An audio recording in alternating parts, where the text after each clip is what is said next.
Bonsoir à tous. Écoutez, au nom de l'Institut Sapiens, je vous remercie d'être tous là ce soir pour la première conférence du cycle de conférences technologie blockchain de l'Institut. Donc je m'appelle Aurélie Jean, je vous parlerai tout petit peu de moi après, c'est pas ce qui est intéressant, mais avant tout je voulais d'abord donc vous remercier d'être tous ce soir ici, parce que vous êtes notre premier soutien. Certains nous suivent depuis très longtemps sur les réseaux sociaux, viennent à nos événements, certains sont adhérents de l'Institut et d'autres en fait nous soutiennent financièrement, matériellement et autres. Et donc par cela, je voulais d'abord remercier donc la Sciences Po de nous accueillir ce soir et qui va nous accueillir dans toutes les conférences de notre cycle cette année sur la technologie blockchain. On les remercie infiniment. Je voulais aussi au nom de l'Institut remercier les personnes, les individus, les entreprises, les organisations qui nous soutiennent, qui sont nos mécènes et sans qui en fait on n'arriverait pas à fonctionner. Puisqu'encore une fois, donc l'Institut, je vais vous parler un peu de sa mission, de sa vocation, mais a une mission très grande, très ambitieuse, et cette mission ne peut être un succès sans vous. Donc, je voulais aussi, alors tout de suite, je voulais vous présenter donc nos excuses. Monsieur le ministre de l'économie et des finances, Bruno Le Maire, ne pourra pas être là ce soir, mais nous allons accueillir un peu après le panel sa secrétaire d'État, donc Madame la ministre Delphine Gény-Stéphane, donc qui va nous parler de sa vision et pourra éventuellement répondre à quelques questions si le temps nous le permet. Donc rapidement, donc qui je suis. Donc vous vous dites qui est-ce? Donc j'ai la lourde tâche ce soir de remplacer Olivier Babot, le président de l'Institut Sapiens. Donc autant vous dire que le stress est à son maximum. Donc moi je suis Aurélie Jean, donc je suis scientifique numéricienne de formation et je suis aussi experte Sapiens. Donc, je suis experte en numérique et en intelligence artificielle et je vais vous expliquer en quoi consiste le rôle d'expert et peut-être vous seriez intéressé pour devenir expert pour nous. Avant de passer à quelques mots sur l'Institut, je voulais juste vous rappeler quelque chose de très important ce soir. Donc, durant le panel, avant ou pendant le panel, vous pouvez poser vos questions. Il y a deux moyens pour ça. Le premier, c'est Twitter. Donc, vous pouvez poser vos questions sur Twitter avec le hashtag blockchain sapiens. Ou vous pouvez aussi utiliser l'application que vous avez sûrement téléchargée. Si vous ne l'avez pas faite, je vous recommande de le faire. C'est Toguna. Et avec l'ID et le mot de passe, et vous pouvez poser vos questions en live durant le panel, et les questions sélectionnées, modérées seront affichées en live, et on pourra donc à la fin choisir lesquelles, en fonction de la popularité, lesquelles pourront être posées au moment du panel. Donc, comme j'ai dit, donc moi je suis à la fois, je fais ce petit discours de la part de notre président et je fais aussi partie du panel qui va être animé par Guillaume Maujean, qui est journaliste aux Échos, spécialiste en fait des cryptocurrencies et crypto-monnaies et de la blockchain, et je lui laisserai l'occasion donc de présenter après les différentes personnes du panel. Donc avant de vous parler du cycle de conférences, qui est un cycle important, vous allez comprendre pourquoi, je voulais avant tout vous dire deux mots sur Sapiens. Donc Sapiens, c'est un jeune institut qui n'a pas un an. Étonnamment, cet institut est jeune. Il a été créé donc il y a moins d'un an par son président Olivier Babot, qui va nous rejoindre un peu après. Donc il vous dira quelques mots. Et également par le docteur Laurent Alexandre qui est ici présent et par Dominique Calmels qui est aussi ici. Donc nous avons les trois cofondateurs ce soir ensemble dans une même pièce. Donc c'est un honneur. Donc l'Institut Sapiens, il a plusieurs missions.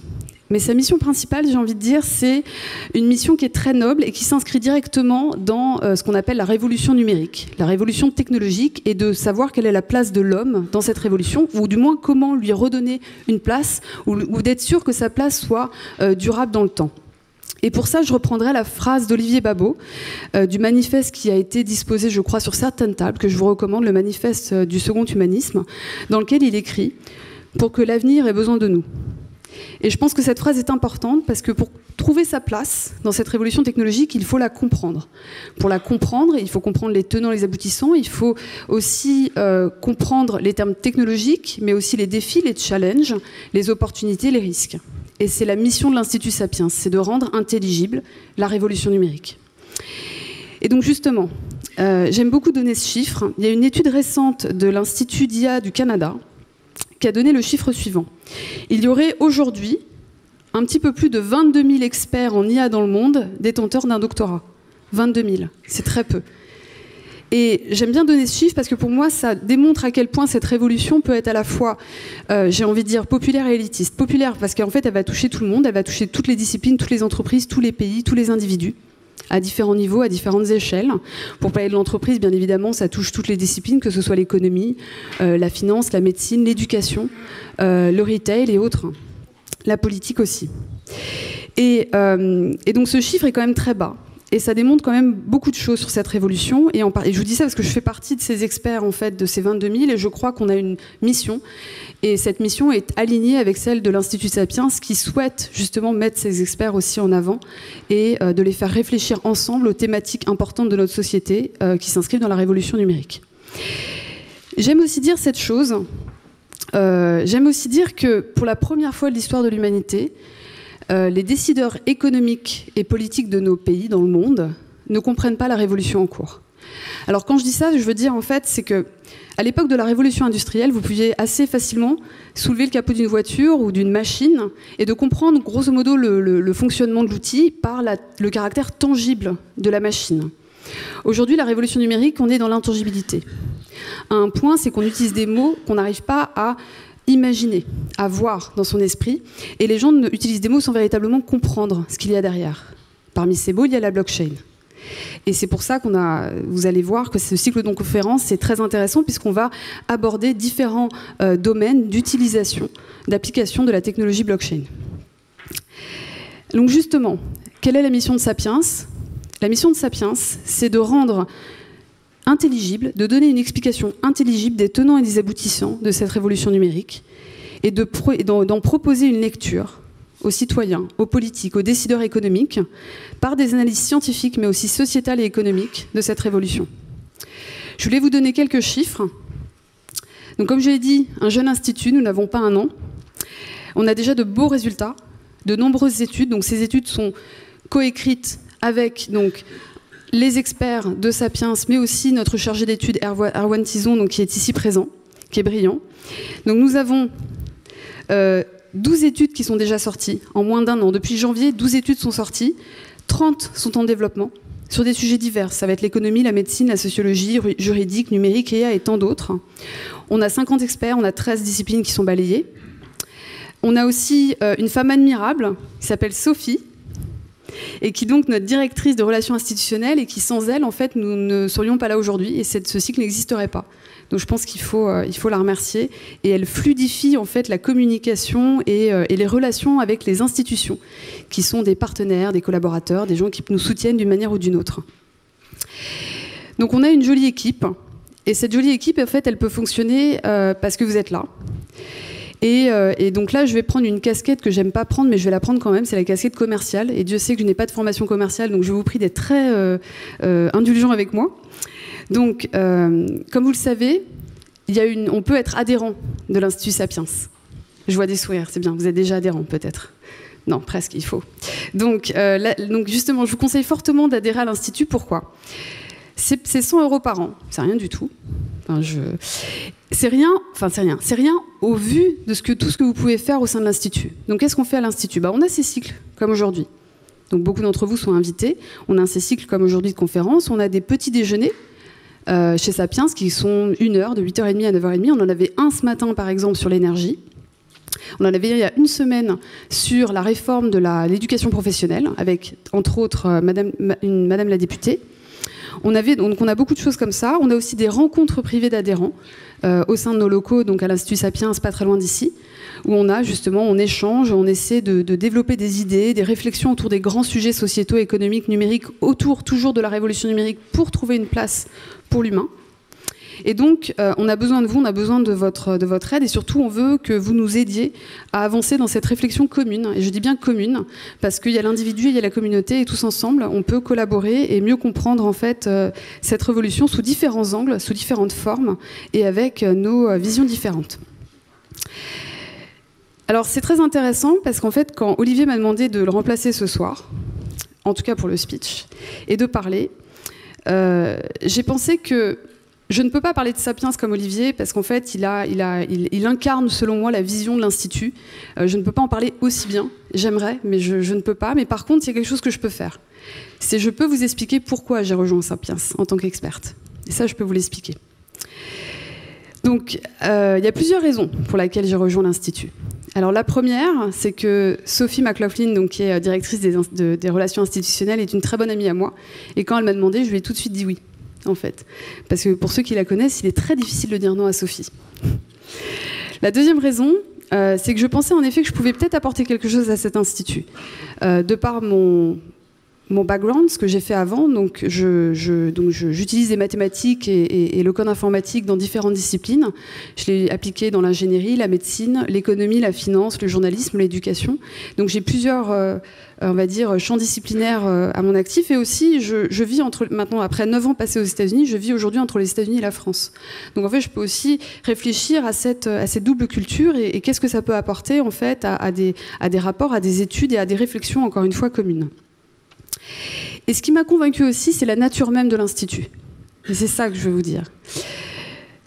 Selon moi, et donc c'est très personnel, l'Institut Sapiens, j'aime l'appeler l'Institut des désaccords. Je vais m'expliquer pourquoi.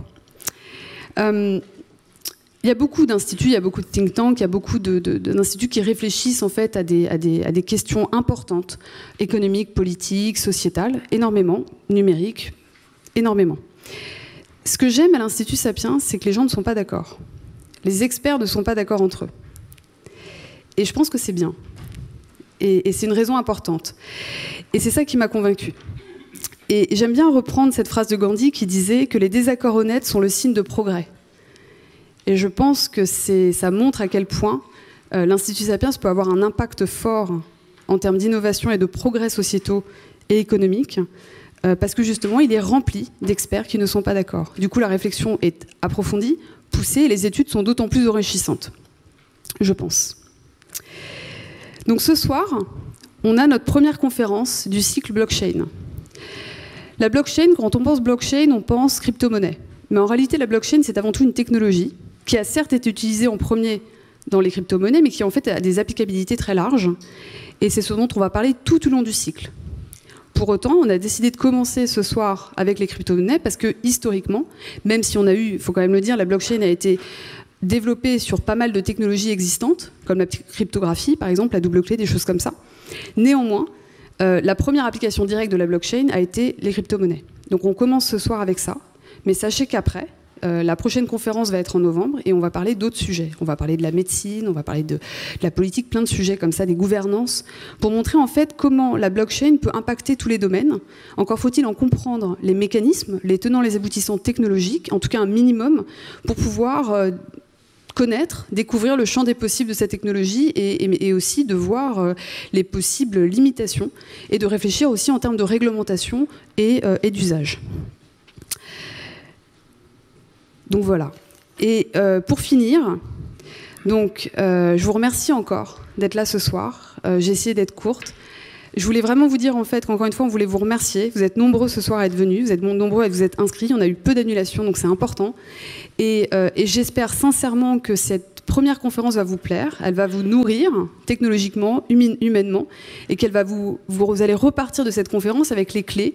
En tout cas, un premier jeu de clés pour comprendre la blockchain et de comprendre en fait encore une fois le champ des possibles. Et on commence ce soir par la crypto-monnaie. Voilà, je vous remercie infiniment.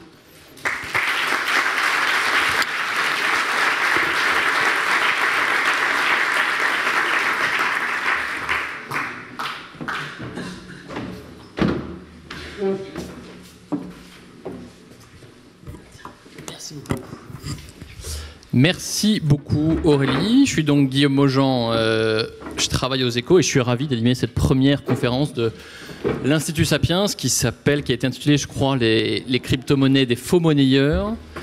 Ça va sûrement donner lieu, ce titre polémique, à des désaccords qui sont chers à l'Institut. Je rappelle, Aurélie l'a déjà fait, mais je rappelle donc le Twitter #blockchainsapiens et l'application Toguna que vous pouvez télécharger pour poser toutes vos questions en direct, réagir, donner vos impressions. Et j'essaierai d'en prendre le maximum à la fin. On va essayer de partager cette heure qu'on a ensemble, un peu plus d'1 heure, en 3 temps.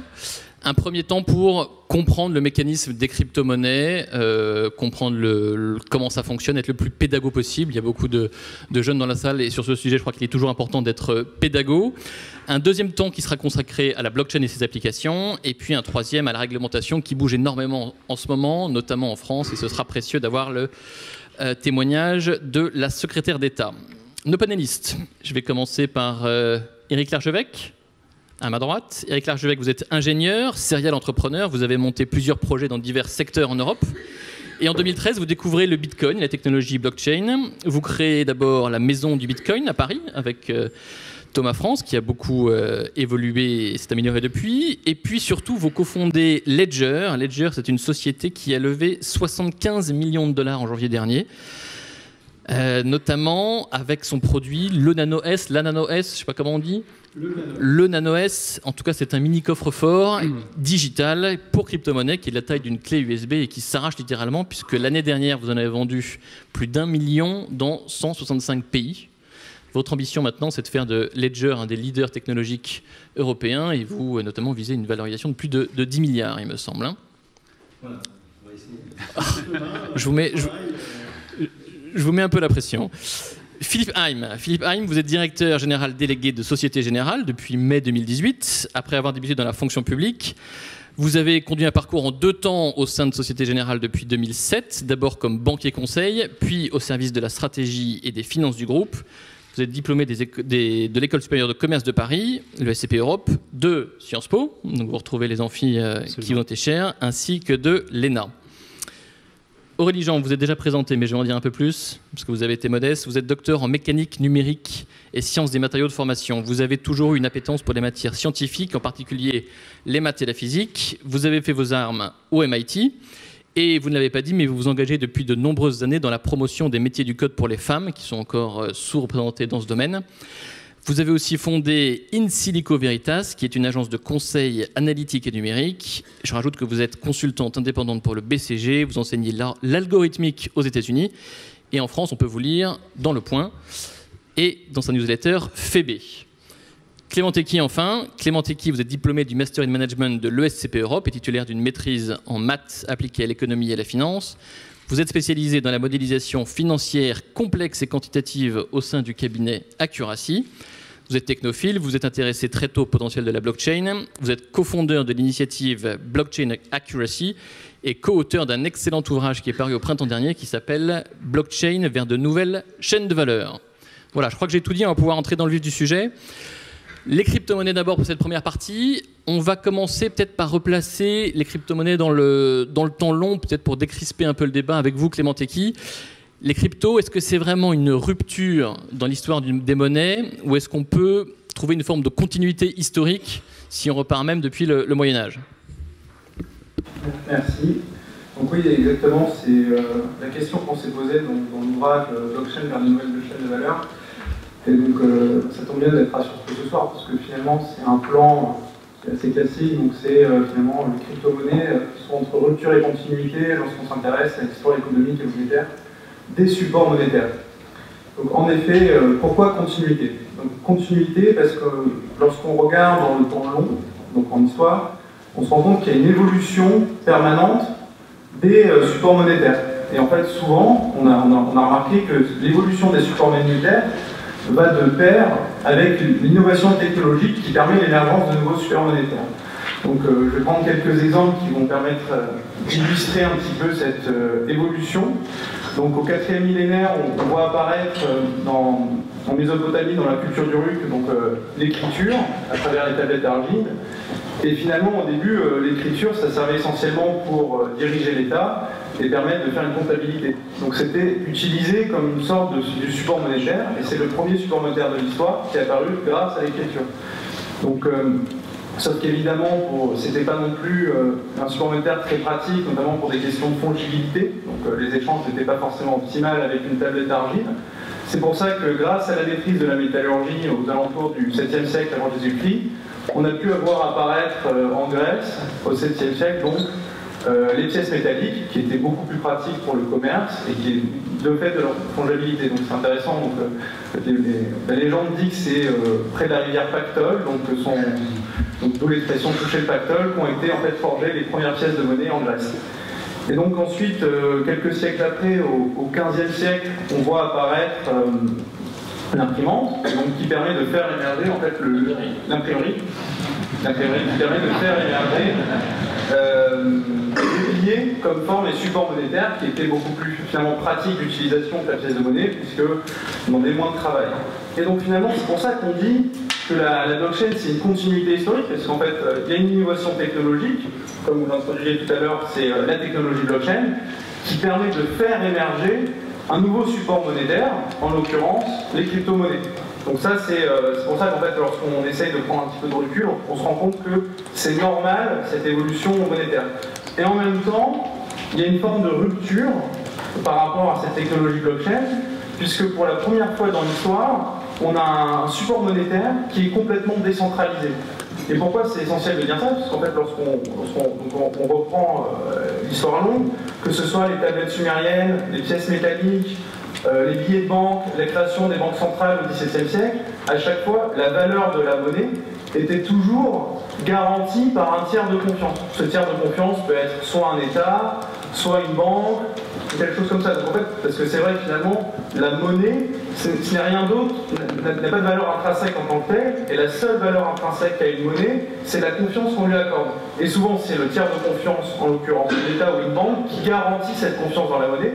Donc aujourd'hui, dit autrement, pourquoi l'euro ou le dollar sont si forts? C'est bien parce qu'il y a une économie européenne, une économie aux États-Unis qui est puissante derrière et qui garantit la valeur de cette monnaie. Et or, la technologie blockchain, là où c'est vraiment dur, c'est qu'il y a, voilà, si on prend l'exemple du Bitcoin, c'est que c'est complètement décentralisé. C'est-à-dire qu'elle est garantie, sa valeur, par rien d'autre, si ce n'est la confiance que les gens lui accordent dedans. Et alors, c'est vraiment la confiance dans la technologie et pas dans un État ou dans un tiers de confiance. Donc voilà, c'est pour ça qu'on a essayé de dire que dans l'histoire longue, il y a cette continuité, donc c'est normal finalement que les supports monétaires évoluent au cours du temps en fonction du niveau de technologie d'une époque, et souvent permettent de résoudre des échanges de plus en plus complexes.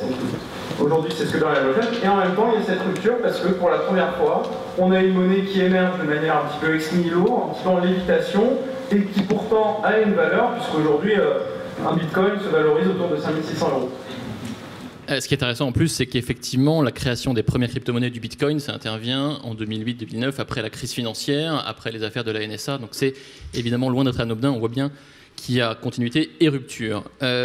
C'est pas simple de comprendre comment fonctionnent les crypto-monnaies.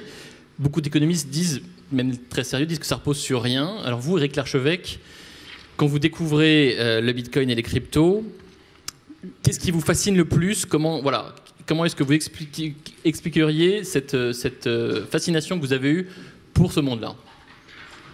C'est très clair. Déjà, la première fois que j'ai vu le Bitcoin, j'ai rien compris. Et je pense que c'est normal qu'on comprenne rien, parce que c'est une telle différence dans la manière dont on peut envisager la monnaie ou un système de gouvernance, que pour pouvoir le comprendre, il faut oublier ce qu'on sait et vraiment pouvoir s'ouvrir à de nouveaux concepts. Et si on prend le chemin de comprendre vraiment comment fonctionne la blockchain, comment peut fonctionner un système décentralisé où effectivement il n'y a pas de tiers de confiance, et ça peut être quelque chose d'assez compliqué à se représenter, puisque tout notre passé, toute notre histoire est basée sur la confiance dans des tiers. Et bien là, il y a une véritable rupture dans la manière dont on peut donc concevoir des échanges monétaires ou même la notion de valeur. Et donc, en suivant ce chemin, ce qui m'a surtout surpris, c'est que finalement, en essayant de comprendre Bitcoin, j'ai surtout compris ce qu'était la monnaie. Parce qu'il y a beaucoup de gens qui prennent ceci pour un acquis.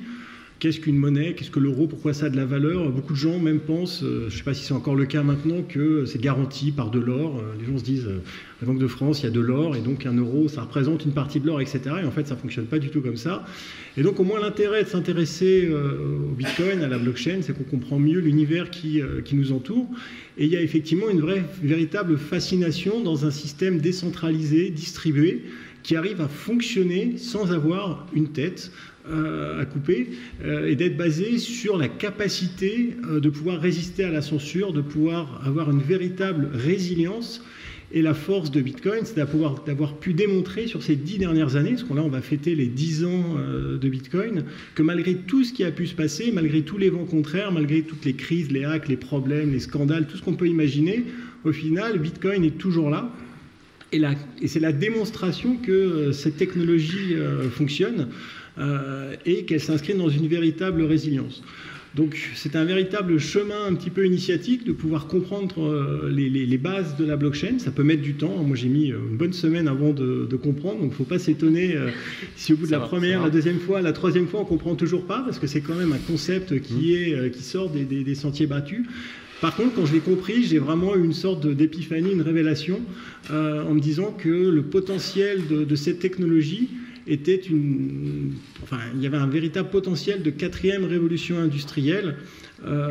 J'ai créé ma première entreprise en 96 et j'ai vu l'impact qu'avait pu avoir Internet sur la société. Et pour moi, il était clair que la blockchain allait avoir un impact aussi important. Et donc c'est pour ça que j'ai décidé de vraiment me concentrer sur cette technologie et de m'y investir et de contribuer à essayer de la développer. Qu'est-ce qui vous pousse à créer Ledger, à investir non pas sur les crypto-monnaies en elles-mêmes, mais plutôt sur les supports numériques, sur le coffre-fort qui va permettre de les garder ? Eh bien, après avoir ouvert la maison du Bitcoin, ce qui m'a permis de bien comprendre l'écosystème, il m'a paru qu'il y avait une question essentielle qui méritait une réponse. C'était la première question, on va dire, c'est comment je fais pour acheter des bitcoins, comment je fais pour rentrer dans l'univers de la crypto-monnaie ou de la blockchain, mais en l'occurrence le bitcoin, à l'époque c'était vraiment et encore maintenant la seule véritable application. Et la deuxième question, et donc là la réponse est assez simple, il faut trouver des places d'échange, des brokers, etc. On peut facilement se le représenter. Mais la deuxième question, c'était comment je fais pour les garder, pour les conserver. Et là, il n'y avait pas forcément de réponse sur le marché. Et la France a un savoir-faire assez extraordinaire en matière de sécurité. La carte à puce, c'est une invention française. 40 ans d'histoire. Aujourd'hui, toutes les cartes de crédit que vous avez dans le monde entier sont quasiment toutes de fabrication française, européenne. Et donc, il y a un véritable savoir-faire. Et basé sur une rencontre avec des personnes qui avaient développé des premières solutions de sécurité sur la carte à puce, on s'est finalement rendu compte que pour pouvoir exister, pour pouvoir se développer, il était indispensable de pouvoir apporter de la sécurité, puisque dans un modèle de gouvernance distribuée, où finalement vous êtes votre propre banque, vous devez réussir à vous faire confiance à vous-même, et vous devez donc avoir les bons outils. Et donc c'était un petit peu la genèse de Ledger, à savoir de créer une technologie qui va permettre à tout à chacun dans le monde entier, qu'on soit un individu, qu'on soit une entreprise ou finalement une machine, et ça on pourra reboucler sur les usages plus tard, on a besoin de pouvoir faire des transactions en toute sécurité. Et la technologie de carte à puce, qui est de la sécurité hardware, qui permet d'assurer la conservation et la garde des clés privées, qui représentent vraiment la propriété, sont un élément essentiel pour pouvoir avancer. Et donc c'est dans cet esprit qu'on a créé Ledger. Et vous êtes propriétaire de la techno. Oui. La technologie. Bravo. Vous l'avez dit, aucun gouvernement, aucune entreprise, aucune technologie, aucun hacker n'a pour l'instant pu mettre à mal le bitcoin et les crypto-monnaies. Aurélie Jean, quelles sont les menaces qui pourraient le fragiliser et quels sont les challenges qui permettraient qu'ils s'épanouissent encore davantage ? Oui, alors c'est intéressant de me poser cette question parce qu'en fait, avant-hier, j'ai lu le livre de Primavera De Filippi qui a écrit un très bon livre dans la collection Que sais-je. Je profite pour faire un peu de pub, excusez-moi, qui est une femme vraiment formidable et qui est spécialiste de la blockchain, qui travaille au CNRS et qui est professeure à Harvard. Et j'ai échangé avec elle justement avant-hier sur ce sujet. Et en fait, selon moi, il y a vraiment menaces. Je n'arrive pas forcément à décrire les menaces. C'est assez compliqué pour moi de voir ça. Par contre, je peux définir les challenges. Ça, c'est clair. D'abord, les challenges techniques, c'est-à-dire qu'encore une fois, lorsqu'on pense blockchain, on pense tout de suite crypto-monnaie. Alors, c'est le sujet de ce soir, c'est vrai. Mais parce qu'on pense tout de suite crypto-monnaie, on pense application financière. Et parce qu'on pense application financière, on en voit tout de suite les limites. Les limites premières de la blockchain, c'est littéralement, et ça vous pourrez me confirmer, et Philippe également, c'est justement les temps d'exécution pour l'attachement en fait, d'un bloc à la chaîne, à savoir la validation du consensus, de l'algorithme de consensus, pour justement rattacher, valider ce bloc. Pour vous donner une idée, en moyenne, on peut prendre à peu près 10 minutes. Des gens ont développé des blockchains beaucoup plus légères, allégées, où on prend jusqu'à 2,5 minutes, enfin 2 minutes et demie. pour la tâche de blockchain. On voit bien que ce genre de technologie peut être difficilement, par exemple, utilisé dans des applications financières de marché, par exemple, ou même des applications financières de notre quotidien. Par exemple, pour vous donner une idée, Visa, la société Visa, enregistre 24 000 transactions financières par seconde. Donc, ce qui paraît avec difficile. la blockchain, c'est une dizaine par seconde. Voilà, c'est donc ça. ce serait assez difficile. Voilà. La blockchain de Bitcoin. Bitcoin, exactement. Parce qu'en plus, il y a des blockchains qui se sont allégées. Et donc, c'est vers ça qu'il faut tendre. Et l'allègement passe aussi par des concessions faites sur l'algorithme de consensus pour le rendre peut-être moins exigeant. Voilà, donc après, moins exigeant peut dire aussi plus de menaces de hacking. Mais passons. Après, pour moi, le challenge technique, il est là, en fait. Mais encore une fois, je pense à ce challenge technique parce qu'on pense crypto-monnaie. On pense applications financières. Si maintenant on élargit les applications et qu'on voit sur des applications beaucoup plus larges, je vois la blockchain pouvant être utilisée dans beaucoup d'applications.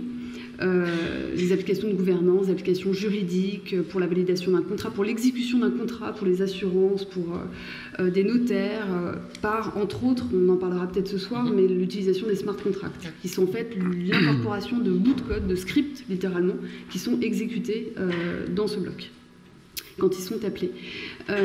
Après, il y a un challenge qui est quand même très important, c'est le challenge sociétal et politique. Si on peut en parler, c'est-à-dire que pour comprendre les tenants et les aboutissants de la blockchain et pour en comprendre les mécanismes et donc le champ des possibles avec ces technologies, il faut s'y mettre. Et il faut vraiment comprendre. Et c'est vrai qu'aujourd'hui, pour que cette technologie puisse être acceptée par un maximum de personnes, par nos dirigeants économiques et politiques, il faut qu'en fait on comprenne. Et je dis ça parce que moi je suis dans cette phase d'apprentissage. Enfin, je ne développe pas de blockchain, j'en ai utilisé mais je n'en développe pas, mais je comprends les mécanismes et donc j'avance pas à pas pour comprendre davantage et en particulier de voir quels seraient les champs d'application possibles. Et entre autres, je suis dans un projet qui s'appelle Electis, c'est un projet de gouvernance utilisant des technologies blockchain dirigé par Gilles de Montré. Donc, je pense qu'il y a plein d'applications autres que la crypto-monnaie. Donc, vraiment, c'est faire accepter cette technologie par les gens et nos politiques et nos dirigeants économiques. Et ça, je pense que c'est quelque chose c'est un chemin à faire. Et c'est pour ça que ce cycle aussi est important, parce qu'on espère justement qu'on va pouvoir transmettre ces informations, ces connaissances et peut-être des réflexions plus tard. Eric, peut-être un mot sur les menaces. Vous en voyez, vous, des menaces qui pourraient effectivement fragiliser tout l'écosystème, le domaine des cryptos ? Alors, il peut y avoir des menaces sur les protocoles, sur la cryptographie. Un gros bug qui a été trouvé dans Bitcoin il y a quelques jours qui aurait pu mettre à mal un petit peu le consensus et la capacité de pouvoir accélérer la création de Bitcoin. Donc la technologie, même si elle a déjà fait ses preuves, on ne peut pas prouver qu'elle n'a pas de faille. Cependant, la confiance montre que la confiance est présente. Il y a aujourd'hui plus de 100 milliards de capitalisation sur Bitcoin, donc ça, pour les hackers, pour ceux vraiment qui veulent essayer de trouver des failles, c'est directement des récompenses en cas de succès. Donc il peut y avoir aussi des failles donc sur le protocole, sur la cryptographie elle-même.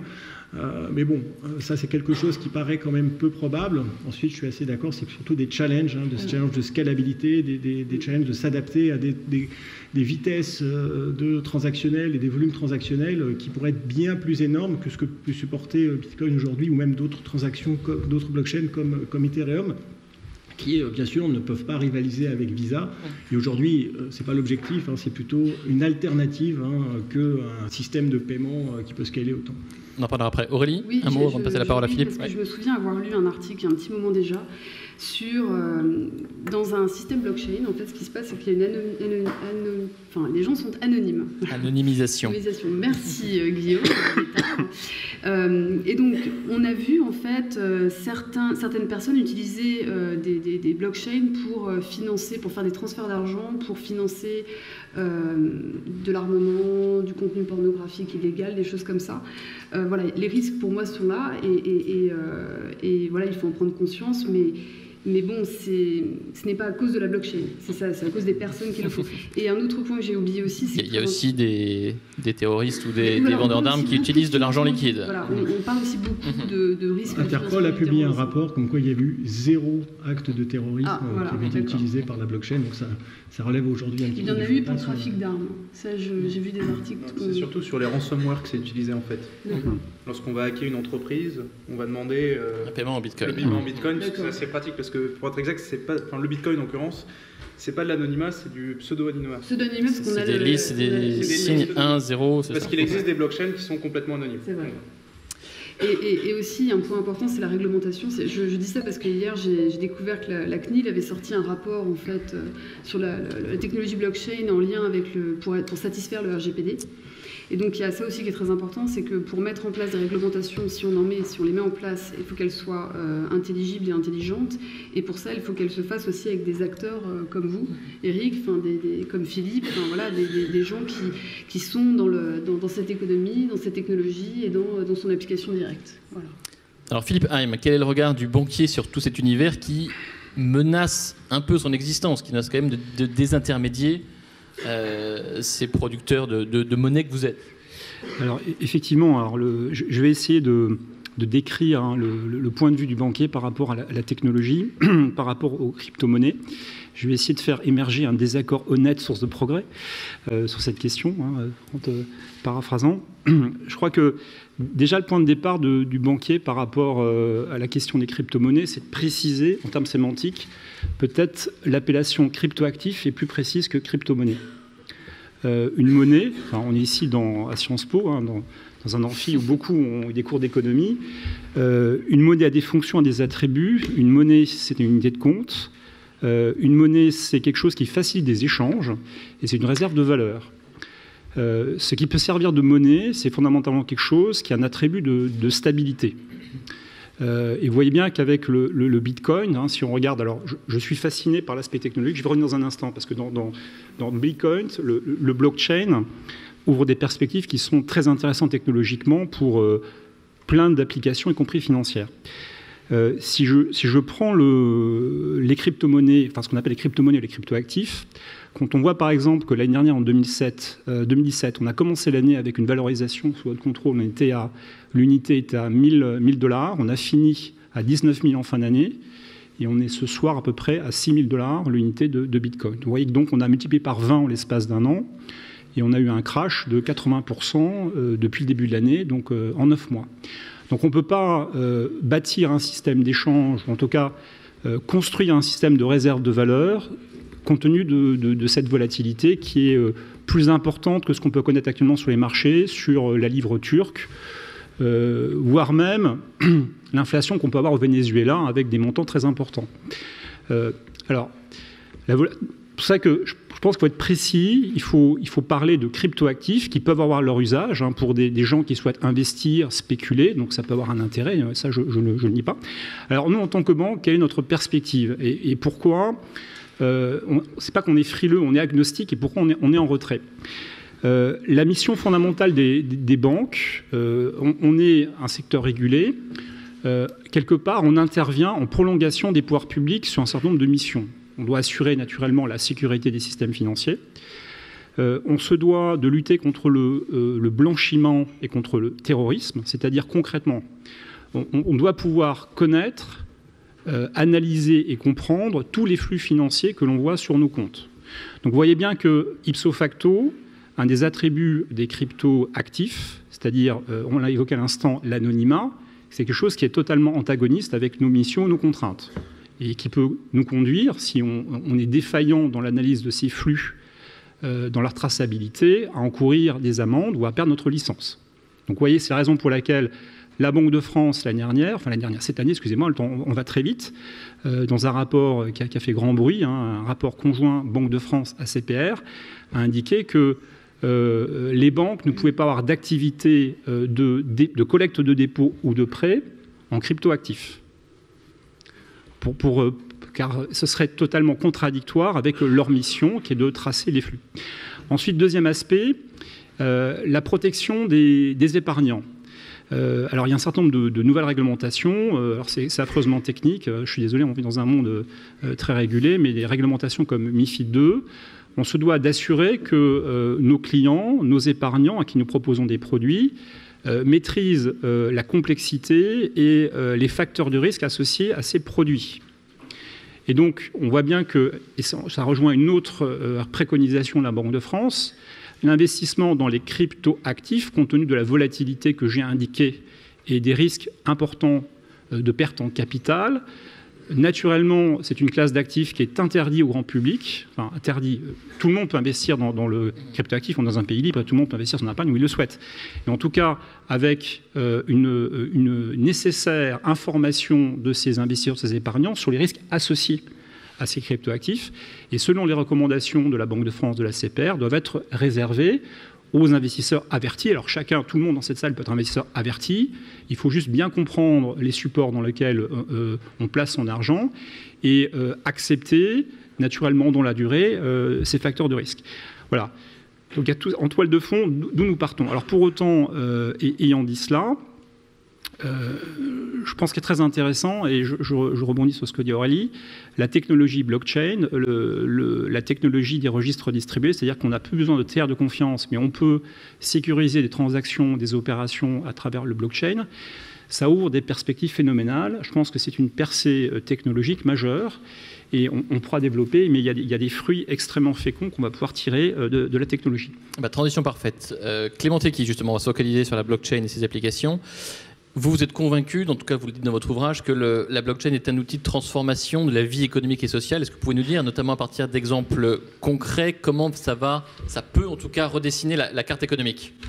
Oui, alors d'abord en fait, il faut essayer d'abord de définir pourquoi on considère que c'est vraiment un outil de transformation de la vie économique et sociale, parce qu'on aime bien faire le parallèle de ce qu'on fait dans l'ouvrage avec Internet. Aujourd'hui, il est difficile de nier qu'Internet a radicalement transformé nos sociétés, la manière dont on fait du commerce, mais également nos interactions de manière générale. Pourquoi? Parce qu'en fait, Internet, qu'est-ce que c'est fondamentalement? Ça touche à la communication. Ça facilite la communication entre personnes. Alors, ce qui fonde l'essence même en fait, d'une société entre personnes, c'est la communication. Et lorsqu'on dit que la blockchain, en un mot, en fait, ça va révolutionner quoi? Les transactions de toute nature. Encore une fois, comme Internet, on touche à quelque chose qui fonde l'essence de nos sociétés. Donc le fait de transacter, d'avoir entre personnes des transactions commerciales ou non. Donc forcément, on touche quelque chose qui constitue le cœur de ce qui constitue une société humaine. Donc c'est pour ça qu'on considère que c'est un facteur révolutionnaire. Et donc, lorsqu'on s'intéresse un petit peu également à l'analyse économique de la blockchain, qu'est-ce que c'est concrètement ? Donc on peut donner des définitions technologiques, que ça permet d'avoir des transferts décentralisés, etc. Mais nous, ce qu'on aime donner, c'est une autre définition, quelque chose peut-être qui frappe un peu plus, c'est qu'en fait, c'est avant tout, la blockchain, une machine à générer des comportements vertueux sur un réseau. Donc en fait, la blockchain, c'est ça. Donc dit autrement, qu'est-ce que c'est ? Pourquoi des comportements vertueux ? Donc en fait, le Bitcoin, c'est exactement ça. Tout à l'heure, on parlait de la contrainte des 10 minutes, que c'était un problème de scalabilité, etc. Mais ce qu'il faut bien comprendre, c'est que ces 10 minutes-là, en fait, ils ont été pensés, ça aurait pu être 5 minutes, etc., mais c'était purement arbitraire.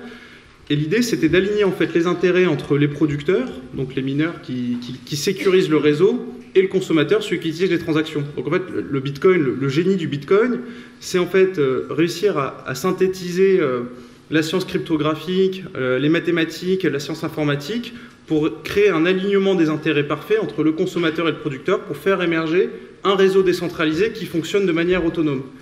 Donc là, en fait, c'est ça, en fait, la blockchain. C'est vraiment ça, c'est créer des réseaux décentralisés qui fonctionnent de manière autonome. Et lorsqu'on pense un petit peu à l'économie du XXIe siècle, quelles sont les tendances, quelles sont les trajectoires, on se rend compte qu'il y a de plus en plus besoin de créer des comportements vertueux sur des réseaux, parce qu'en fait, on vit dans une société de plus en plus en réseau, que ce soit les réseaux sociaux, mais également, en fait, on est en train de transitionner vers une économie de plus en plus de partage. Donc, si on prend l'exemple parisien, Autolib, Vélib, etc., c'est ça, c'est des personnes qui doivent coopérer entre elles sans forcément se connaître. Et lorsqu'on dit que la blockchain, ça permet de créer des incentives financières pour que les personnes qui coopèrent entre elles le font de manière mutuellement bénéfique, donc là, on touche quelque chose de fondamentalement puissant. Donc je vais prendre vous vouliez des exemples sur comment ça peut redessiner donc un petit peu la vie industrielle. Si on prend l'exemple de l'énergie, donc qui était le thème de Sapiens ce matin, si on synthétise un petit peu le modèle économique de l'énergie au XXe siècle, c'était quelque chose qui était très vertical.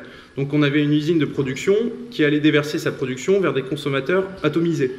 Or, aujourd'hui, au XXIe siècle, on se rend compte que c'est un système qui est un petit peu orthogonal à celui-là. On tend vers quelque chose où c'est de plus en plus finalement décentralisé. On va avoir la construction d'écoquartiers avec des consommateurs et des acteurs qui va générer finalement un marché pair à pair. Or, lorsqu'on dit que la blockchain, ça permet de faire vivre des marchés pair à pair de manière autonome, complètement décentralisée, sans nécessité de tiers de confiance, là, en fait, ça permet d'accélérer finalement ce processus, cette transformation économique et sociale qui serait complètement orthogonale, parce que, encore une fois, le XXe siècle, la plupart des modèles économiques étaient verticaux, et là, on est sur quelque chose de plus horizontal.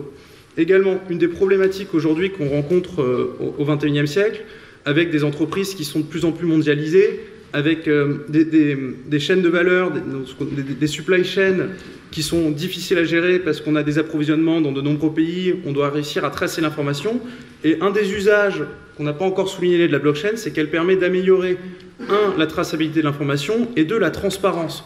Donc certes, il y a quelque chose, il y a l'histoire de la pseudo-anonymat qui peut laisser croire qu'il y a des problèmes de transparence, mais en fait non, on peut créer des blockchains. L'avantage de la blockchain, c'est que c'est également un registre public consultable par tous, dans lequel on peut avoir toute l'historique de toutes les transactions. Donc c'est très intéressant lorsqu'on va avoir une voiture avec différentes composantes, de savoir quel est l'historique des transactions, où est-ce qu'elles ont transvasé, par qui elles ont été validées, quand, etc. Donc pour répondre à des problématiques de transparence, surtout qu'aujourd'hui finalement le consommateur, que ce soit dans l'industrie pharmaceutique, mais également dans la grande consommation, est en demande en fait de transparence pour comprendre d'où viennent les produits, ce qu'on peut en faire, etc. Donc c'est pour ça qu'en fait on est convaincu pour toutes ces questions-là de décentralisation, création de marchés secondaires pair à pair, traçabilité, transparence, que la technologie blockchain va accompagner finalement le XXIe siècle dans la création de valeur, et surtout que quelque chose qu'on n'a pas encore souligné, la blockchain, elle peut se marier avec d'autres technologies, comme l'intelligence artificielle, le big data, la robotique, la voiture autonome, et créer une sorte de convergence technologique importante. Donc c'est pour ça que c'est vraiment intéressant. L'énergie, on commence à avoir des blockchains aussi pour des cadastres, pour des collections d'art, enfin il y a toute une série d'applications possibles. Philippe Heim, dans le secteur financier, il y a beaucoup de projets en ce moment, beaucoup de start-up. Vous, sur quoi est-ce que vous travaillez? Quelles sont les perspectives les plus prometteuses? Oui, alors, pas mal de points ici à développer. Alors, effectivement, ce qui vient d'être décrit, et je pense que c'est assez convaincant, on a avec la technologie du registre distribué quelque chose qui nous permet d'attester de l'intégrité d'une chaîne d'information. Et les applications sont très nombreuses, et c'est vrai que dans le domaine financier, les projets sont innombrables, dans plein de directions. Alors, on est encore au stade des proof of concept, donc des expérimentations. Alors, entre ancien directeur financier, je dois mentionner qu'en ce moment, d'ailleurs, il y a un peu de blockchain washing, c'est-à-dire que quand vous voulez avoir un budget de R&D, il suffit de mettre le mot blockchain, c'est très populaire dans les entreprises. Mais peut-être pour vous faire toucher du doigt les cas d'usage très concrets sur des choses complexes. Dans le commerce international, par exemple, nous, banquiers, on processe des lettres de crédit, donc on doit notamment faciliter de l'échange de matières premières. Donc prenez l'exemple assez classique d'une cargaison de pétrole qui part du Golfe et qui, avant d'arriver au Havre, va changer 17 fois de propriétaire, parce qu'il y a une activité de trading qui se fait pendant que le bateau est convoyé en mer. Grâce au blockchain, on va pouvoir, de manière infalsifiable et en protégeant encore une fois l'intégrité de la chaîne d'information, s'assurer d'où vient le pétrole, où il a été extrait, quel a été le vendeur, quel est le nom du bateau, quel est l'armateur, quels sont les différents intervenants, différents propriétaires avant que ça arrive au port. Alors ceci c'est fondamental, notamment aujourd'hui, parce que compte tenu des règles internationales, des règles notamment en matière d'embargo, il est crucial pour les banquiers de s'assurer notamment qu'il n'y a aucune transaction ou élément dans la chaîne qui fait intervenir des pays sous embargo. Donc, alors les embargos, ils sont multiples, ceux décidés par l'Union européenne, mais également les États-Unis. Et vous savez que pour les banques, c'est quelque chose qui est important, de montrer que dans une chaîne, à aucun moment on a traité une monnaie ou avec un intervenant qui peut être iranien, syrien, cubain. Donc ça, c'est un cas d'usage qui est très clair. On a monté effectivement un conglomérat avec différents partenaires bancaires pour développer ce type de solution. De même, on s'est associé, on a une annonce aujourd'hui, dans tout ce qui est règlement livraison de devises. On peut également, à travers le blockchain, assurer la sécurité et l'intégrité d'opérations. Donc ça existe déjà, c'est déjà quasiment, on est plus. Alors on a les prototypes, on l'a pas développé à salle industrielle. Effectivement, la problématique qu'on a aujourd'hui encore, c'est effectivement la scalabilité de la technologie, comme il a été indiqué. Aujourd'hui, juste pour vous donner quelques ordres de grandeur, compte tenu des contraintes associé à l'algorithme, on peut processer 5 à 15 opérations blockchain par seconde. Et on évoquait que dans les nouvelles technologies de paiement, alors c'est plus que 50 000. Visa, Mastercard et plus fort, Ant Financial et chinois, ils processent 100 000 opérations de paiement par seconde. La filiale d'Alibaba, hein, c'est ça? Exactement. Aurélie Jean, comment est-ce qu'on résout effectivement ce problème de scalabilité, de mise à l'échelle? Vous l'avez dit, hein, il y a encore assez peu d'applications qui sont vraiment effectives aujourd'hui. Alors si je connaissais la solution, je ne vous la dirais pas, je la garderais pour moi en tout cas. Non, plus sérieusement, oui, comme Philippe l'a dit, en fait, donc enfin moi je vois de ma connaissance d'utilisatrice et observatrice, en fait, le bottleneck, c'est vraiment l'algorithme de consensus et la lenteur, mais en même temps qui est nécessaire. Donc ça a été un choix, comme l'a dit Clément, pour justement valider l'attachement d'un bloc à la chaîne et donc de valider la transaction ou l'opération plus généralement. Encore une fois, moi je pense vraiment que on pense blockchain, on pense finance parce que ça vient de la crypto-monnaie, mais encore une fois, je pense que les applications sont encore beaucoup plus larges et elles peuvent faire plein de choses. Vous avez parlé pour le supply chain, la traçabilité alimentaire. Philippe a donné l'exemple du pétrole. Et moi, en fait, je pense qu'il y a encore plein d'autres choses ailleurs que dans la finance. Enfin, encore une fois, parce que la finance de marché ou la finance de retail, donc tu parlais de Visa, voilà, c'est compliqué vu les temps d'exécution. Cela étant dit, justement, il y a beaucoup de choses qui sont faites dans la blockchain. C'est-à-dire que il ne faut pas l'oublier, c'est-à-dire que même si les cas d'usage ne sont pas forcément là, et il y a énormément de startups, il y a énormément de recherches sur la blockchain. Donc, tu parlais du buzzword, je pense qu'on peut le dire. Il y a 20 ans, il fallait faire de la nano. Il y a 5 ans, encore maintenant, on peut mettre le mot IA partout et il y a le mot blockchain. Voilà, donc ça, c'est un petit buzzword. Mais en même temps, moi, faisant de la recherche, je dis que les buzzwords, ça permet aussi de développer une émulation et de permettre à la recherche de s'enrichir intellectuellement aussi. Et dans un champ très vaste. Exactement. Donc je trouve ça plutôt, ça force les gens à innover et à voir out of the box. Donc voilà, donc pour moi, encore une fois, c'est la limite aussi. Alors ça, je ne sais pas si c'est possible, donc ça peut-être que Clément pourrait nous dire, mais est-ce que c'est possible justement pour essayer de lever ces limitations en termes de temps, pour justement permettre la scalabilité, en tout cas à une certaine échelle. Est-ce que c'est pas possible justement d'avoir des solutions hybrides, c'est-à-dire d'avoir la blockchain qui s'articule, qui navigue en parallèle d'une technique traditionnelle pour permettre justement d'améliorer la scalabilité, en tout cas sur pas dans tous les domaines. Encore une fois, je ne pense pas que ça puisse être applicable à la finance de marché, mais en tout cas à d'autres domaines financiers. C'est exactement ça. En fait, il y a beaucoup de recherches en cours. C'est ce qu'il faut bien comprendre. On parle beaucoup de scalabilité, etc., mais il faut garder en tête que la technologie blockchain, c'est une technologie jeune. Donc elle a seulement 10 ans. Et je ne sais pas si on se rappelle d'Internet en 1980. Ce n'était pas forcément un outil très performant. Donc pareil, les premières voitures en 1920-1930, ce n'était pas forcément les bolides qu'on a aujourd'hui. Donc dans l'évolution technologique, ce qu'il faut garder en tête, c'est qu'il y a un temps de maturation de la technologie, il y a un moment de rupture, et après, à partir de cette rupture, vient se superposer des couches technologiques qui permettent à la technologie d'évoluer pour être toujours plus performante. Donc quand on dit plus performance, c'est maximiser sa performance en minimisant l'énergie nécessaire pour y arriver. Et justement, la blockchain, aujourd'hui, en fait, on parle du Bitcoin, mais il y a 70 blockchains dans le monde.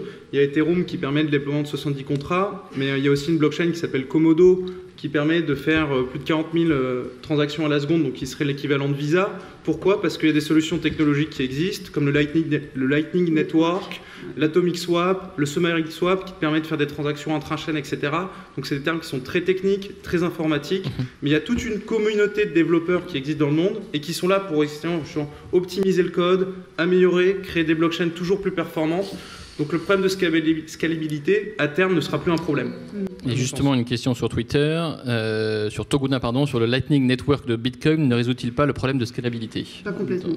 Pas complètement. Qu'est-ce que c'est le Lightning Network? Vous pouvez peut-être expliquer Alors moi, aux profanes. Je pense que vous saurez mieux que moi, mais le Lightning Network, c'est une couche qu'on met autour en fait d'une structure blockchain pour justement améliorer la scalabilité, mais technologiquement, je ne l'ai jamais regardé. En fait, l'idée, ça reprend un petit peu. C'est marrant parce que quand on regarde la chaîne de valeur blockchain, on a toujours la première idée originelle, c'était de révolutionner le système bancaire. On se rend compte qu'on est obligé de le recréer pour y arriver. Donc le Lightning Network, c'est quelque chose qui existe déjà c'est de créer des sortes de champs de compensation. C'est au lieu de te dire, on va faire, mettons, moi je veux faire des transactions avec Monsieur Haim, et donc on va s'échanger 5 euros, 2 euros, toute la journée, etc. En fait, plutôt que les enregistrer toutes dans la blockchain, on va se dire, on va finalement ouvrir un canal entre lui et moi en dehors de la blockchain, on s'échange, à la fin on clean nos positions et on va faire que la dernière transaction qui vient cleaner. Donc là, ça permet de gagner en scalabilité et de créer des petits réseaux comme ça de transactions. Entre autres. Eric Largevêque, quel peut être pour vous le point de bascule d'une diffusion de la technologie blockchain à plus grande échelle? Je vais reprendre ma casquette de faux monnayeur. Aujourd'hui, il y a quand même des usages de la crypto-monnaie, ou de la fausse crypto-monnaie, ou des crypto-actifs. Et s'il est vrai qu'on peut prévoir énormément de choses avec la blockchain, il n'en reste pas moins qu'il y a des millions de personnes qui utilisent le Bitcoin, l'Ethereum pour effectuer des transactions dans un univers décentralisé et distribué. Donc il y a quand même de véritables cas d'usage. Mais il est par contre certain que de par les difficultés, la grande spéculation et la grande variabilité du prix du Bitcoin, on ne peut pas imaginer qu'un jour le Bitcoin soit la monnaie universelle qui serait utilisée par tout le monde. Ça n'aurait pas tellement de sens. En tout cas, ce serait très compliqué à réaliser. En tout cas, je n'y crois pas. C'était une question de la salle, justement. Donc vous y répondez. La réponse est non.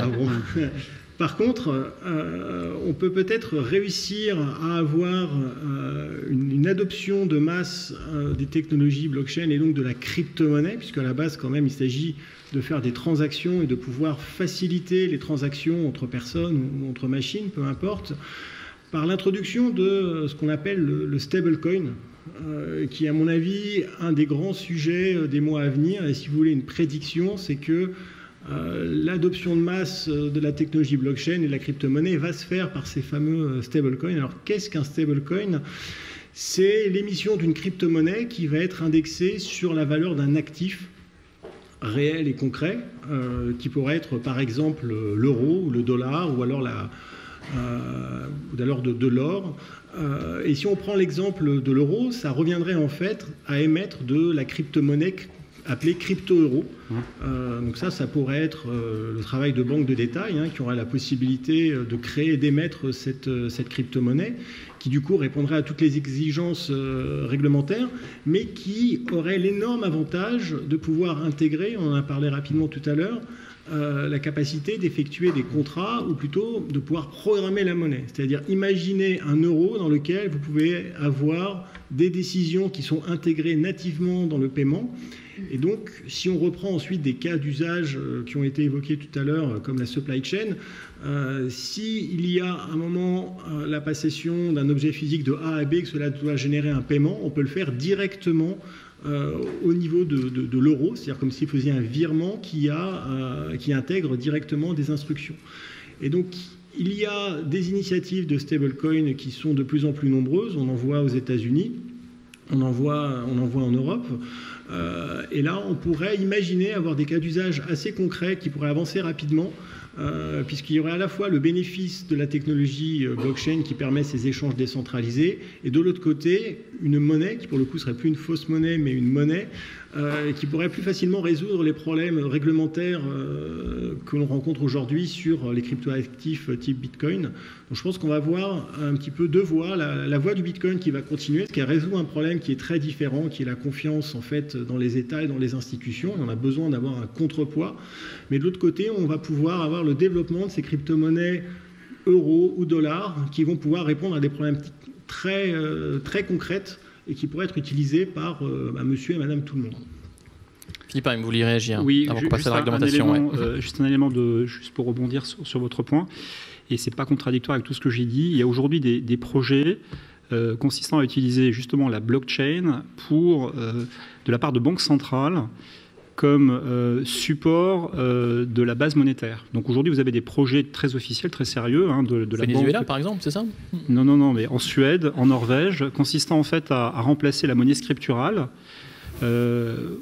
ou carrément, c'est le cas au Danemark, ce sont des économies qui sont extrêmement avancées, où en fait on a un retrait progressif du cash, remplacé par de la monnaie électronique. Et aujourd'hui, alors on renverserait la perspective, justement on supprimerait l'aspect anonyme des cryptoactifs, cryptocurrency actuels, on en ferait quelque chose qui serait transparent et traçable, et ça pourrait être pour les banques centrales un élément, un support d'émission de monnaie scripturale. Derrière tout cela, à travers une plus grande traçabilité, on pourrait notamment analyser, d'un point de vue macroéconomique, l'évolution de la masse monétaire, et ce qui est très important quand vous voulez maîtriser l'inflation, la vitesse de transmission de la monnaie. Donc il y a des projets très concrets, qui n'est pas la science-fiction, aujourd'hui en Suède, en Norvège. Aujourd'hui, dans l'union bancaire, Mario Draghi s'est montré à ce stade assez prudent, mais je veux mentionner qu'effectivement, cette technologie, par la sécurité et la traçabilité qu'elle apporte, peut avoir des développements, pour le coup, dans la sphère monétaire. Pour surveiller les fameux M1, M2, M3, chers étudiants de Sciences Po. On passe à la réglementation maintenant, très importante évidemment. Il y a énormément d'initiatives qui ont été faites. Je crois qu'il y avait l'ordonnance blockchain en fin d'année dernière. Il y a la loi Pacte qui veut encadrer les ICO. Il y a des labels AMF. On n'y voit pas forcément très clair. Éric Largevêque, peut-être, qu'est-ce que vous pensez actuellement de ce qui se fait en France, notamment par Bercy? Il y a forcément un curseur à placer entre la volonté de faire émerger un écosystème favorable à la blockchain, aux crypto-monnaies, et puis une protection des épargnants, dont certains ont pu être échaudés par la chute de la plupart des crypto-monnaies depuis le début de l'année. Alors je pense qu'il est important pour le développement de ces technologies de réguler, puisque l'objectif c'est quand même de faire du business, de construire des projets, et il est nécessaire d'avoir un cadre, de pouvoir avoir des règles, ne serait-ce que pour pouvoir rassurer les différents acteurs et les faire rentrer dans l'usage de ces technologies. Puisqu'aujourd'hui, c'est parce qu'il n'y a pas de règles que beaucoup d'acteurs ne veulent pas ou prennent leur distance. Donc réguler, c'est une chose qui est importante. Il est aussi important de le faire de façon intelligente, pour ne pas non plus complètement étouffer l'innovation, surtout que la régulation, ça peut être limité à certaines géographies, et ensuite les entreprises peuvent se déplacer. Donc il y a aussi une concurrence de la régulation au niveau mondial. Donc si on ne veut pas voir les cerveaux s'échapper, si on ne veut pas voir, comme pour l'Internet, une prédominance américaine, il est nécessaire pour l'Europe et pour la France de mettre en place une régulation intelligente. Et c'est ce qu'on a pu voir. Il y a l'initiative de l'AMF avec le visa ICO qui permet de donner des règles qui ne sont pas obligatoires. On n'est pas obligé de les suivre, mais c'est un cadre, c'est une première étape. Il s'agit ensuite de retranscrire, par exemple, une partie de la 5e directive, la loi Pacte. Et juste pour donner un exemple concret dans l'importance en fait du régulateur et du législateur, c'est que si on parle par exemple de conservation de clés, de la responsabilité de ceux qui ont la conservation des clés, il est très important de définir ce que représente la conservation. Parce qu'il y a aussi la notion de contrôle et de garde qui est très différente dans l'univers de la crypto-monnaie. Et donc si on ne met pas en place cette définition, eh bien, les acteurs qui font de la conservation, tels que Ledger qui donne des techniques, des coffres et des technologies pour les conserver, mais qui n'en ont pas le contrôle, pourraient quand même être responsables de ce qui se passe, alors que ce n'est pas le cas. Et donc, une bonne régulation permet aussi de mettre en place des règles qui peuvent aider le développement des entreprises. Donc, il faut être très, très prudent et faire très attention à tout cela. Clément Haim, même question. La réglementation, vous qui avez été à Bercy quelques années, on a un ministre qui est plutôt proactif en termes de réglementation. Est-ce qu'il l'est trop à vos yeux ? Alors moi j'ai plusieurs réactions par rapport à tout ça. Moi je pense qu'il faut mettre en place un cadre réglementaire pragmatique. Ce qui m'a beaucoup frappé récemment, c'est quand j'ai été visiter Alibaba à Guangzhou en Chine, et juste de réaliser qu'en l'espace de 4 ans a été mis en place une infrastructure à partir d'un e-commerçant Alibaba qui a souhaité remonter la chaîne de valeur et sécuriser les paiements, qui a développé donc Alipay, puis ensuite un établissement de crédit. Aujourd'hui, ce conglomérat est capable de processer en termes de paiement 600 millions, 700 millions de paiements par an. On est sur des volumes considérables. En l'espace de 4 ans, ils ont atteint les grands processeurs américains.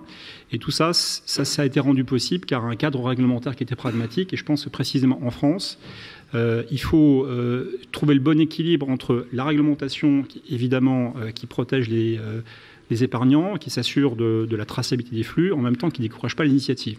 Donc je pense qu'effectivement, le cadre qui est proposé est un cadre qui est pragmatique, notamment le concept de visa facultatif. Ça va introduire une discipline, on va codifier effectivement cette pratique qu'on n'a peut-être pas ici développée, mais ce qui est considéré, c'est dans quelles conditions on va pouvoir organiser des levées de fonds en cryptoactifs ou crypto-monnaies. Les fameuses ICO dont on parlait. Voilà, les fameuses ICO. Vous voyez bien que quand on fait appel public à l'épargne, que ce soit en action ou en dette, quand on émet des obligations, il y a aujourd'hui un cadre réglementaire qui est draconien. Quand on est une banque et qu'on procède à ces opérations, naturellement, ce cadre législatif réglementaire serait exorbitant s'agissant de cette industrie naissante. D'où cette idée d'avoir des visas qui seraient facultatifs, mais avec un cahier des charges qui établirait des bonnes pratiques.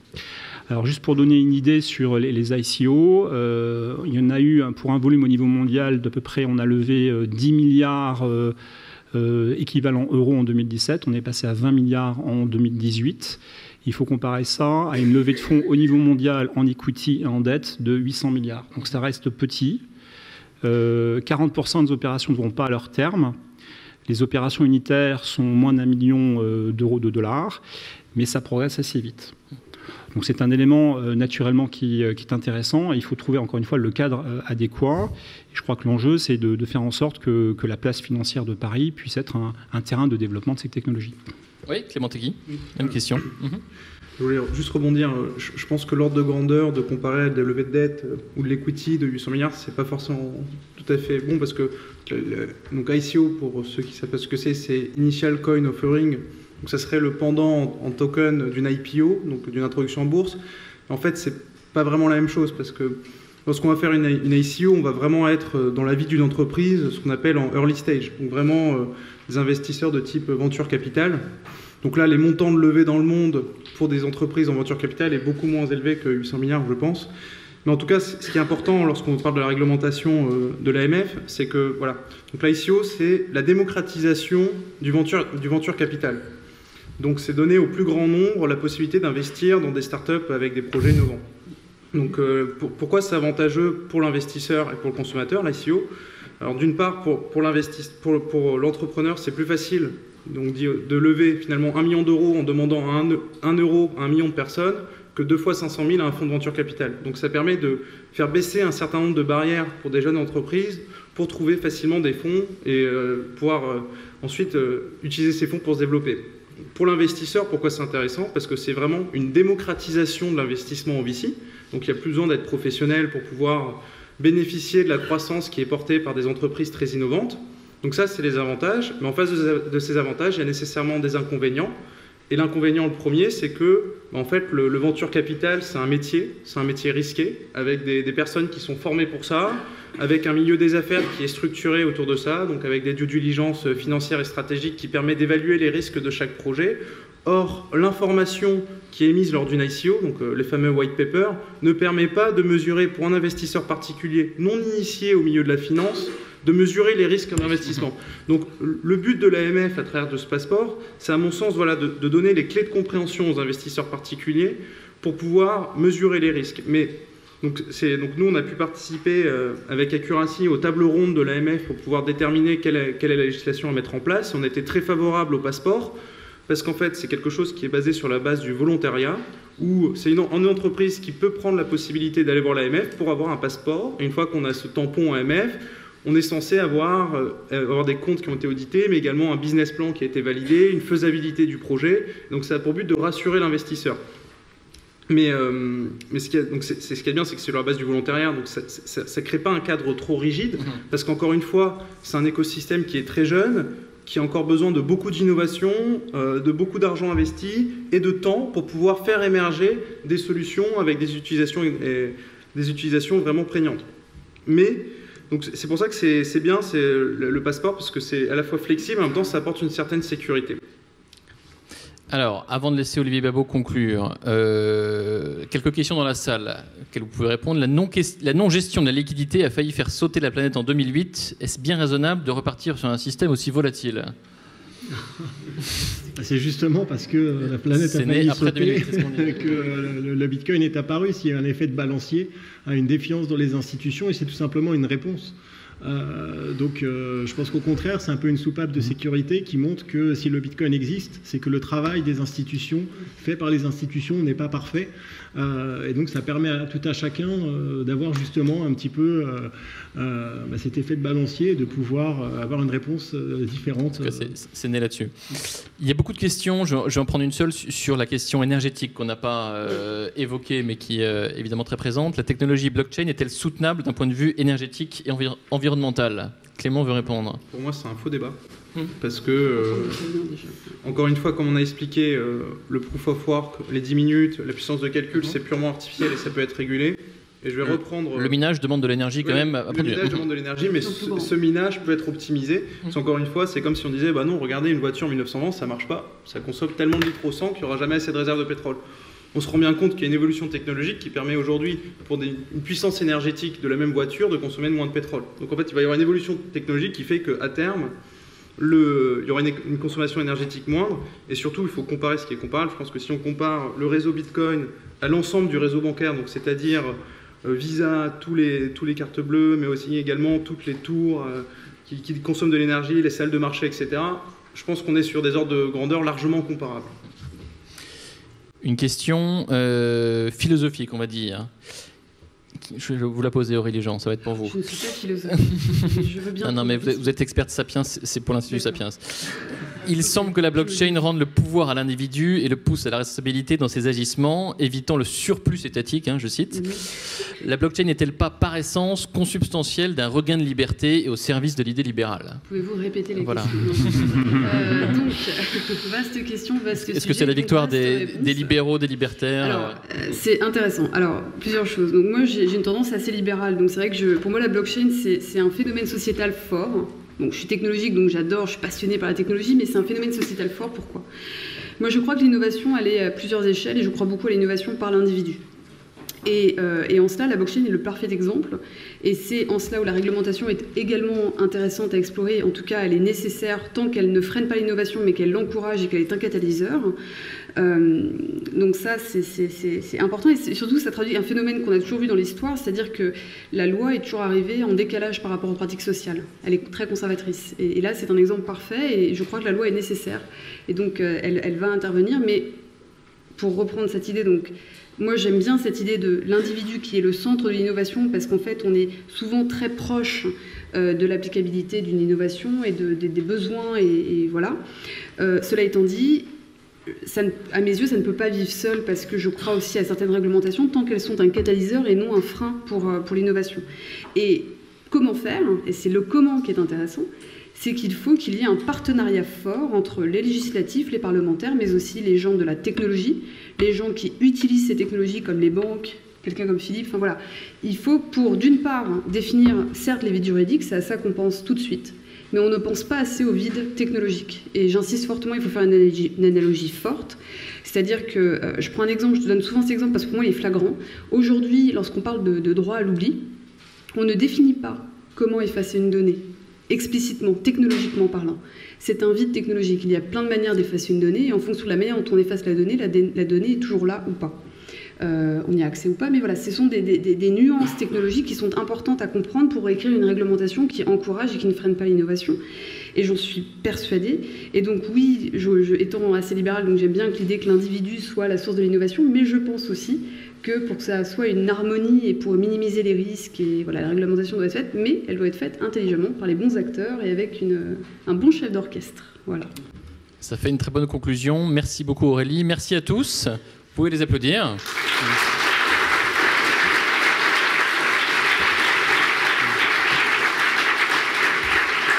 Merci beaucoup. Je vais vous inviter à regagner vos places. Et je vais appeler Olivier Babot, le président de l'Institut Sapiens, pour qu'il nous dise ce qu'il a retenu de ces débats.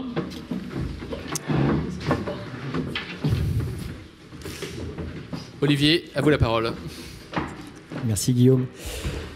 Tellement de choses changent que peut-être qu'on irait plus vite en faisant la liste des choses qui vont rester. Et il y a quelque chose qui ne va pas changer à mon avis, c'est la reconnaissance. Donc je voudrais commencer ce soir par remercier Sciences Po de nous avoir accueillis dans ce lieu prestigieux où on a, je crois, beaucoup d'entre nous d'excellents souvenirs, parfois de moins bons, mais en tout cas souvent des bons. Remercier aussi notre partenaire sur ce sujet blockchain qui est Accuracy, la société de conseil aux directions d'entreprise, et de remercier Guillaume Maujean et les Échos de nous avoir accompagnés. De remercier aussi et surtout Madame la ministre qui nous fait l'honneur de venir ce soir dire le mot de conclusion, Madame Jenny Stéphane qui est secrétaire d'État auprès du ministre de l'économie et des finances. Alors on m'a donné la terrible responsabilité d'essayer de vous résumer un tout petit peu la conférence. Alors je suis dans la disposition un peu difficile de celui qui est arrivé aussi en retard et à qui on demande de résumer une conférence à laquelle en grande partie il n'a pas assisté. Ça me fait penser, vous savez, à ce critique littéraire du 19e siècle qui disait « je ne lis pas les livres, ça pourrait m'influencer ». Donc là, je ne vais pas aux conférences que je résume, ça pourrait m'influencer. Non, sans rire, j'ai quand même assisté à 2-3 secondes et ce que j'ai compris, ça tient peut-être en 3 parties, puisqu'on est à Sciences Po, c'est en 3 idées très très rapides. C'est d'abord que le Bitcoin comme Internet, ça ne va pas être désinventé, ça a été inventé, c'est là, ça ne va pas disparaître tout d'un coup. On parle de mode, mais il y a un moment donné, ça ne va pas disparaître. C'est une technologie qui est aujourd'hui toute récente et va donc beaucoup évoluer et les pratiques vont évoluer avec. La deuxième idée, c'est que nous avons ici en France des atouts immenses, comme on les avait sur Internet dans les années 90. Ne refaisons pas l'erreur de passer à côté de cette révolution. Il y a quelque chose qui se passe et des soirées comme celle-ci doivent modestement contribuer à ce que nous soyons conscients de ces enjeux et que nous soyons tous... je me réjouis ce soir de voir tous les types de profils, tous les âges, toutes les compétences, pour être conscient de ces enjeux, parce que c'est aussi derrière un enjeu de développement économique et de prospérité locale. Et enfin, il est évident que l'État, face à l'avènement d'un blockchain qui se pose comme un tiers de confiance, ça prend un peu la place de l'État, parce que jusque-là, c'était lui le tiers de confiance. Donc l'État va devoir probablement se réinventer, l'État va devoir aussi réglementer. Pour une fois que des libéraux demandent de la réglementation, profitons-en. Il faut sans doute réglementer. Et puis enfin, je crois que la blockchain, ça confirme un petit peu l'idée qu'on avait avec Sapiens depuis le début, c'est que derrière les enjeux technologiques, il s'agit toujours d'enjeux humains. Parce que de quoi parle-t-on ? On parle en réalité de confiance, on parle de pratiques qui vont changer, d'adoption de comportements. Derrière la monnaie, derrière ces technologies, il y a des gens. Et c'est ça, à mon avis, à l'avis de Sapiens, c'est ça qu'on défend tous ici. L'enjeu du XXIe siècle, c'est de, encore et toujours, remettre ou garder ou renforcer la place de l'humain dans ce siècle vertigineux. Madame la ministre, à vous la parole pour quelques mots, donc autant que vous voulez, de conclusion. Merci.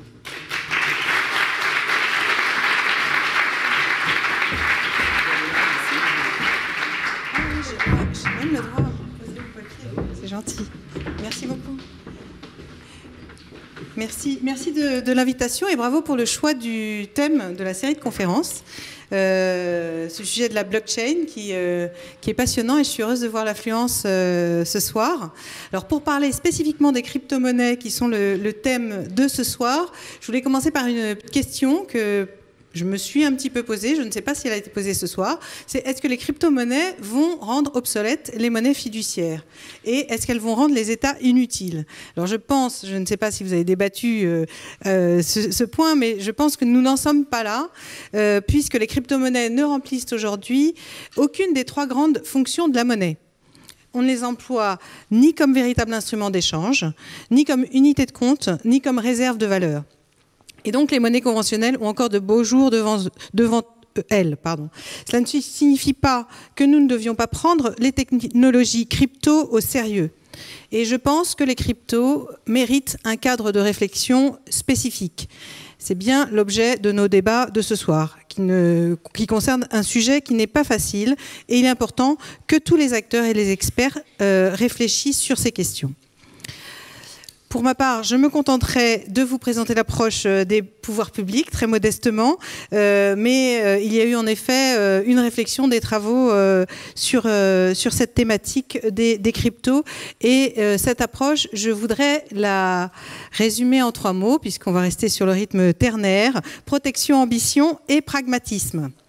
D'une part, la protection, le premier réflexe en tant que membre du gouvernement, compte tenu de son ampleur, les États ne peuvent rester indifférents au développement des crypto-monnaies. Certes, il ne s'agit pas encore de craindre une déstabilisation du système financier international. Les monnaies virtuelles ne représentent que 0,5% du volume des monnaies en circulation. Et pour être encore plus précis, le montant des paiements mondiaux en Bitcoin représente moins de 1% des paiements en carte Visa ou Mastercard effectués aux USA uniquement. Mais face à la croissance de l'offre de ces actifs sur Internet, au buzz qui peut attirer les épargnants qui ne sont pas tous des experts, les États doivent remplir leur rôle de protection. Soutenir l'innovation ne dispense personne de mesurer les risques induits par le flou juridique actuel. Les risques de bulles spéculatifs, les risques de blanchiment, les risques de financement occulte, sans parler des risques de sécurité, car à l'heure actuelle, il y a bien des fraudes et des vols de crypto-monnaies. Je sais que certains des intervenants ce soir ont des solutions très pratiques. Deuxième thème, l'ambition. Une ambition du gouvernement, car nous croyons profondément aux bienfaits de l'innovation dans l'économie. Nous ne voulons pas rester bloqués sur l'idée que l'innovation est à craindre. Il faut savoir déceler les opportunités qu'elle peut offrir. Si une innovation, et même une innovation disruptive, a le potentiel de s'installer durablement et de créer de la valeur, nous voulons, autant que faire possible, faire en sorte d'y être les meilleurs. Or, le secteur des cryptoactifs continue à évoluer, à mûrir, et personne ne le prend plus pour un feu de paille. Même s'il y a encore des soubresauts, même s'il y a encore une grande volatilité qui font qu'on ne peut absolument pas le banaliser. Du point de vue de l'État, cela veut dire accompagner intelligemment, je crois que ce terme a été évoqué tout à l'heure, être extrêmement attentif à l'évolution des pratiques, avoir une évaluation dynamique des risques et inciter aux expérimentations. Et c'est ainsi qu'on en vient naturellement au pragmatisme. Au XXIe siècle, il est indispensable qu'un entrepreneur puisse ouvrir un compte en banque ou faire établir et certifier ses comptes. Et c'est pourtant difficile, voire impossible, pour de multiples entrepreneurs qui recourent à des émissions de jetons et qui ont du mal à accéder à ces services de base. Et qui, pour cette raison, envisagent parfois de se délocaliser hors de France. Donc, nous voulons créer un cadre incitatif et qui garantisse en même temps la protection de nos concitoyens. C'est une ligne modérée, une ligne de bon sens, et nous la tenons en particulier dans le cadre des discussions sur la loi Pacte qui est actuellement au Parlement. Les nouvelles formes de finance, les fintech, sont un atout unique pour la France. Il faut qu'elles puissent avoir un espace de liberté, ce qui ne veut pas dire opérer en dehors de toute régulation. Et la France a toujours su avoir un temps d'avance en matière de financement innovant. Nous avons permis le développement légal du crowdfunding en 2014. En décembre dernier, le gouvernement a adopté une ordonnance permettant d'utiliser la blockchain pour transmettre des titres financiers et nous sommes leaders sur le développement de la finance verte. Notre philosophie est la même sur les crypto-monnaies, c'est-à-dire d'essayer d'être à la pointe pour proposer un cadre juridique clair et pour exploiter pleinement tout le potentiel de l'innovation technologique. Donc nous avons l'ambition de proposer, d'ici la fin de l'année, un cadre intégré et cohérent pour le développement des cryptoactifs, avec 3 briques essentielles. La première brique, qui a été évoquée tout à l'heure, c'est un cadre souple pour les émissions de jetons, les ICO. De nombreux acteurs privés se sont déjà emparés des crypto-monnaies. Le SAMU social, qui a lancé une collecte de dons en Bitcoin en janvier dernier. Depuis quelques mois, l'UNICEF France, qui accepte des dons en crypto-monnaie et encourage le minage à son profit. Contrairement à l'émission d'actions ou d'obligations, l'émission de jetons permet à une entreprise, pour se financer, d'offrir aux souscripteurs de jetons un accès préférentiel à son produit ou à ses services. La loi Pacte va offrir un cadre innovant pour le développement des ICO sous la forme d'un visa, mais d'un visa facultatif. Nous prévoyons la création de ce visa optionnel délivré par l'AMF aux personnes morales établies en France. Et l'éligibilité à ce visa reposera sur le respect de critères simples. La qualité du white paper, du document de présentation, contrôlé par l'AMF, un mécanisme de séquestre des fonds, un dispositif d'identification et de connaissance du client. Les acteurs ainsi labellisés figureront sur une liste blanche qui constituerait un gage important de respectabilité auprès des souscripteurs. Donc vraiment, la volonté de créer un cadre de confiance aussi pour les souscripteurs et pour favoriser le développement de ces outils. La deuxième brique de ce cadre cohérent, c'est un statut volontaire pour les acteurs de la cryptofinance. Car aujourd'hui, le monde des crypto-monnaies et le monde des monnaies traditionnelles sont très cloisonnés. Les acteurs crypto peinent à gagner la confiance des banques. Nous devons apporter plus de transparence et de sécurité dans le fonctionnement de services d'investissement sur cryptoactifs. À cet effet, une régulation des intermédiaires en jetons, c'est-à-dire les plateformes de négociation, les services de conservation de jetons, les autres services d'investissement, sera introduite dans la loi Pacte. Elle n'y figurait pas initialement et nous avons travaillé avec des professionnels, avec des parlementaires qui ont porté le sujet de compléter la loi sur ce point. Ce cadre, pour les intermédiaires de la cryptofinance, sera également fondé sur le principe d'un visa facultatif, donc un autre type de visa, octroyé par l'autorité des marchés financiers, qui fera office de guichet unique. Ce visa facultatif sera conditionné au respect de quelques règles simples, offrant des assurances satisfaisantes à la fois aux investisseurs et aux épargnants. Un volet obligatoire sera toutefois prévu en matière de règles anti-blanchiment pour les plateformes d'échange et les services de conservation de jetons uniquement.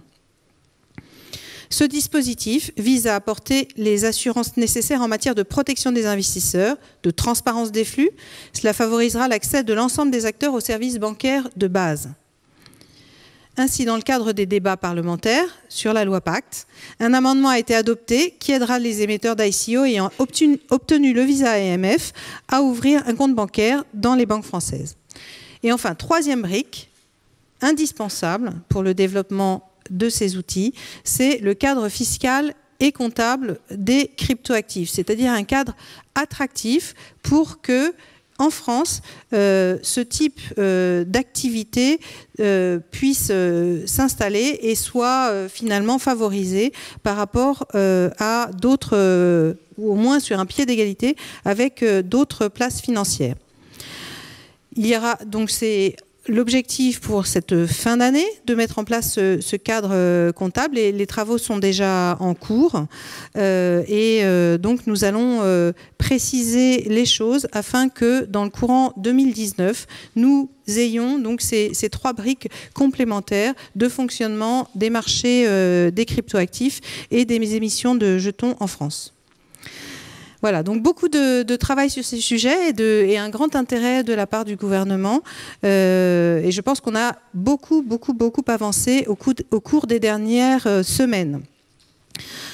Pour conclure et élargir sur le thème de la blockchain, je voulais aussi indiquer que nous souhaitons stabiliser d'ici la fin de l'année une réflexion gouvernementale sur la blockchain, avec au moins 3 axes.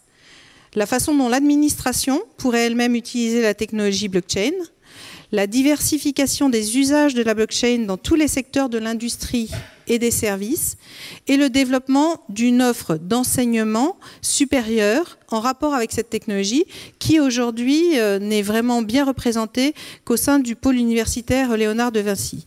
Donc là encore, des voies d'approfondissement et de réflexion pour aller plus loin dans l'utilisation de la blockchain en France et du développement des technologies blockchain.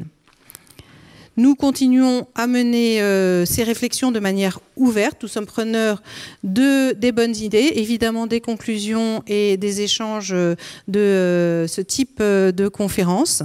Et nous sommes preneurs aussi, bien sûr, et très accueillants pour les entrepreneurs, pour les chercheurs, pour les développeurs de technologies autour de la blockchain. C'est un enjeu important qui a toute sa place dans notre politique d'innovation. Donc bravo à tous pour ces débats et très bonne soirée.